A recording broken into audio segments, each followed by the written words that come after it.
For the longest time, Halo has always been on the one step forward, two steps back path, and finally, with the remake, I think we've done two steps forward and then one step back instead. They've shown us some really good stuff, but there's pointless changes that just take away from the overall experience, and some of these changes are changes from good things from October.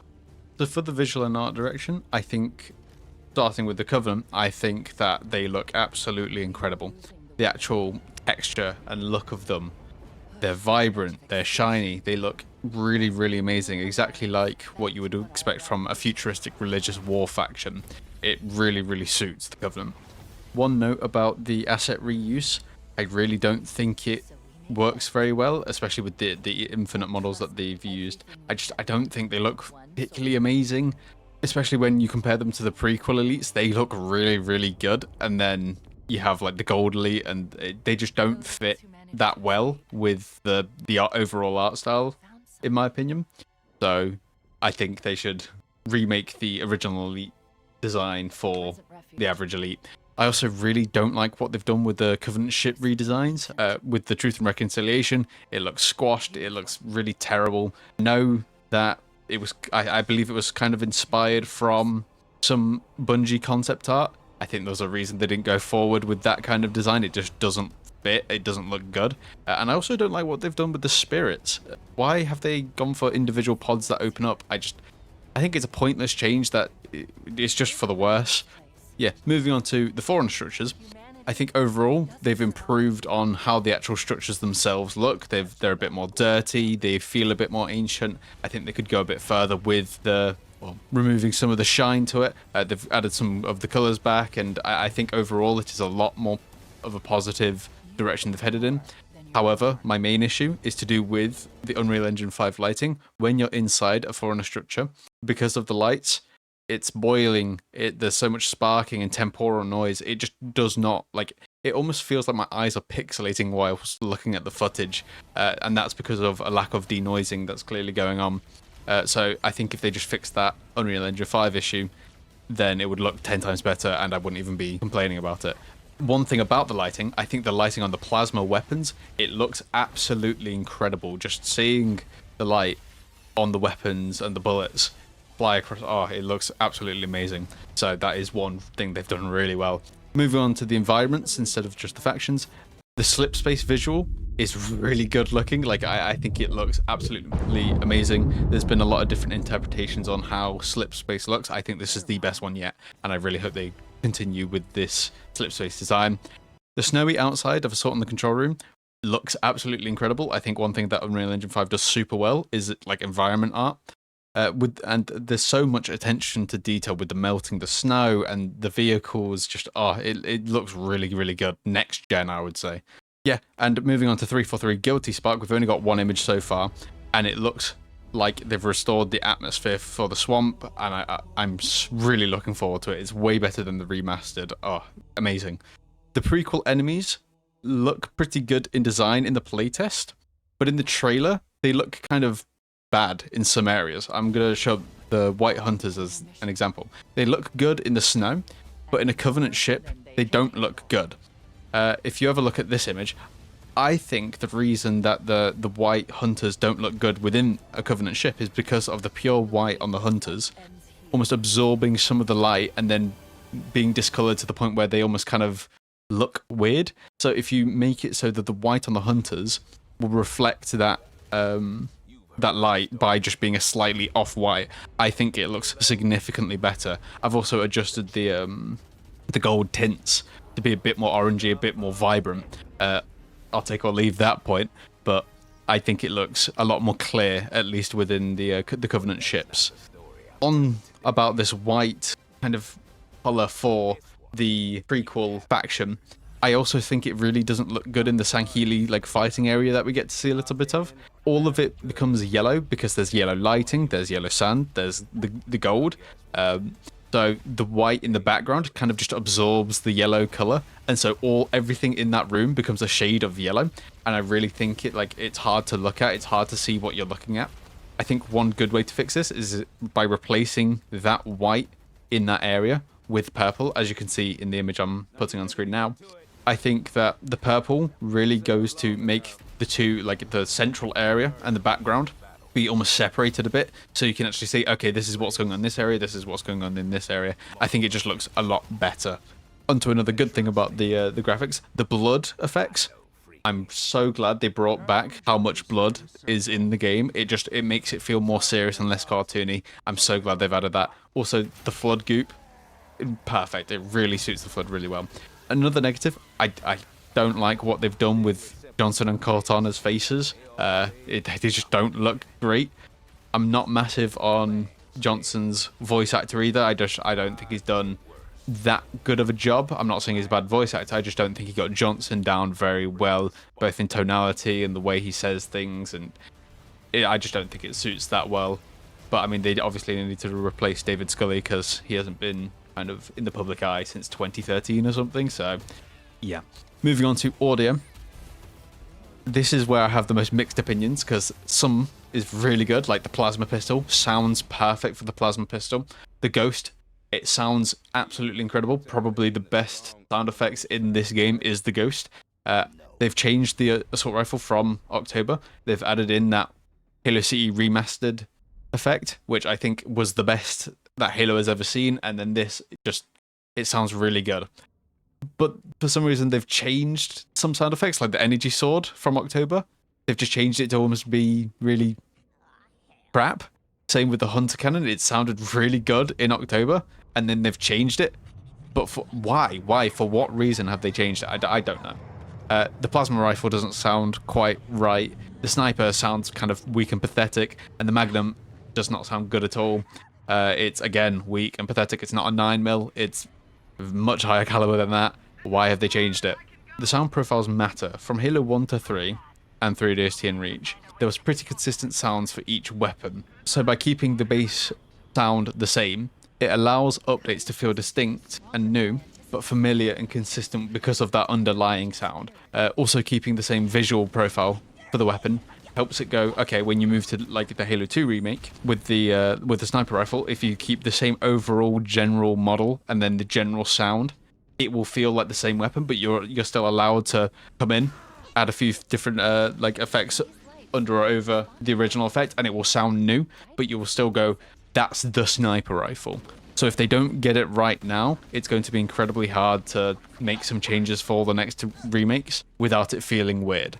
Moving on to the enemies in the eye, I'm going to start with the Flood. They look absolutely amazing. Their textures, their colors, really, really good looking. I'm so glad that some of the mechanics have come back, including infecting marine bodies. I just want them to infect as many different things as possible to make them feel like a true horrifying threat. I'm so glad they didn't go with the Halo Wars 2 glowing orange direction. That was generic and bad, and I think the Flood is really, really good. They've added tank forms, but as long as they don't add a Gravemind or try and justify the pure forms other than through them being held in storage and that's how they've been released, I'm happy. Moving on to something that I'm not so happy about, the Jackal shields in particular. Why are they so transparent? Their design, it really doesn't make sense for multiple different reasons. I'm going to start off with the minor stuff and move on to the more major stuff. The dual gaps that they used to have, they've reduced it to only one where the hand is. There usually is one on the other side. It doesn't make sense in lore because jackals can use either hand, and different to humans, it's about a 50-50 chance that they're dominant in either hand. So they could be left or right-handed, pretty much 50-50. So why, when they're mass-producing shields, would they make ones for left-handed people and one for right-handed jackals? It doesn't make sense. Why wouldn't you just add the, the dual gaps and make it so any jackal can pick up any shield and it be like intuitive, especially because it doesn't stop protecting them on the other side. They aren't exposed there. So I just it's a bit nitpicky, but I'm not so happy with that kind of look. I also think the center of the shield looks weird. There's usually like an emitter or just something in the center, but from all the footage I've seen, it's kind of like I can't tell what's going on there, and I think that's not a good look. Moving on to my major issue. The shields look invisible, and especially in certain areas in motion. The one on the screen is at the bottom of the Truth and Reconciliation. That jackal right there, it looks invisible. Shielded enemies should stand out. It's a shield. It's there to like almost block you and make you like work around it a bit. Get rid of it by hitting it in the hand. It should be obvious. It should be visually distinct. It's a shield. Why does it look invisible? Why does it look like that? It doesn't make any sense to me.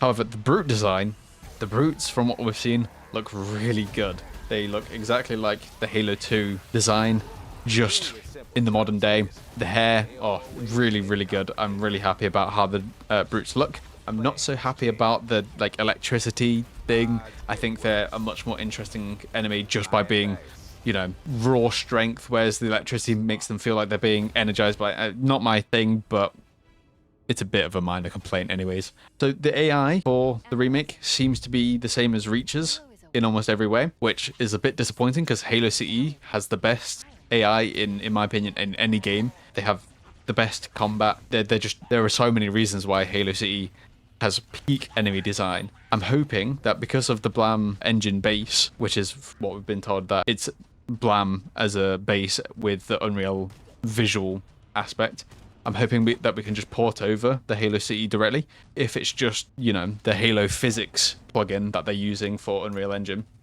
then we can just recreate the Halo CE AI using Unreal, hopefully. One thing I'm quite concerned about is the AI breaking a lot. In hiddenxperia's video, he shows off the AI just randomly stop being able to pathfind and just kind of running up, trying to run up a wall. One enemy just is in completely the wrong state. It's not engaging in combat, even though it just was. They need to fix this, because I think one of the reasons that the Halo campaigns work so well is because of the Covenant AI. Because it's fun, because it's engaging, because like it's almost a dance. Your brain works so well fighting the Covenant, and that's one of the reasons that it is more fun than a game where they kind of just shoot at you and aren't really responsive. So I really hope they either fix it or let us fix it. Moving on to the story and the lore and some of the gameplay. Finally, they've brought space combat back from Reach. I'm really excited to see where this goes. I think that Halo could do so many different genres other than just shooter, and I really hope they continue to expand on what we get out of Halo. The prequel missions themselves look really cool, but I do have a few issues with it. Prior to CE, using Covenant tech was like kind of rare. So flying a Seraph, a Spirit, boarding a whole Covenant ship that has a minor profit on, it feels a bit out there.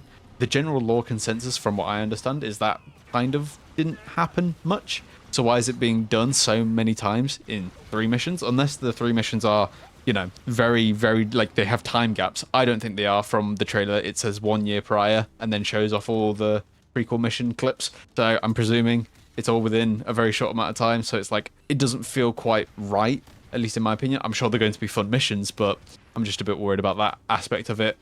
And then moving on to some really minor stuff. The HUD visor lines, I really don't like how they look. They feel intrusive. I don't like them in any Halo game.